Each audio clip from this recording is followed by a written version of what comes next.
My brother Robert Baratheon had raised the banners of Storm's End, our ancestral castle, against the mad King Aerys. Jon Arryn of the Vale and Eddard Stark of the North stood with him, and Hoster Tully of the Riverlands would join. But their lands were far from ours, and separated by the combined strength of the West, the Reach, and King's Landing itself. Even Robert's own lords were against him. It was the hardest choice I've ever made. My brother or my king. Blood or honor. Aerys ruled by right of all the laws in Westeros. Everyone knew the price of defiance, but there are deeper, older laws. The younger brother bows before the elder. I followed Robert.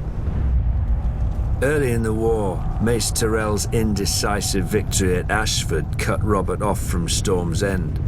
Instead of pursuing Robert and risking his record, Mace Tyrell turned east and laid siege to our home. His vast army and navy encircled us and prevented any resupply by land or sea. If a wagon tried to reach us, it was burnt. If a ship tried to land, it was sunk. We were locked in Storm's End to starve, but Robert commanded me to hold the castle no matter the cost. He could ill afford to lose his ancient seat, which had never fallen. While Robert smashed Rhaegar on the Trident, my men ate the dogs, because the horses had already been devoured. While the Lannisters sacked King's Landing, we ate the rats. If the smuggler Davos had not slipped through the Tyrell blockade with his onions, we'd have eaten our own dead. But I held the castle until Lord Eddard remembered us and marched to lift the siege. The Tyrells didn't even put up a fight. And Robert threw a feast to celebrate Lord Eddard's victory. I was sent to the Royal Island stronghold of Dragonstone to deal with Viserys and Daenerys, the last surviving Targaryen children.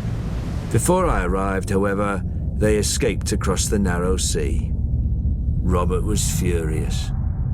He stripped me of Storm's End and gave it to that prancing fool Renly, my younger brother.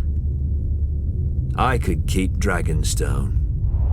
Now Robert is dead, and a bastard pretender soils my throne while the realm fills with schemers and traitors. But the rightful king is coming for them all, and I will not stop until I have scoured this land clean of abomination. The Baratheons say, ours is the fury. I will show them fury.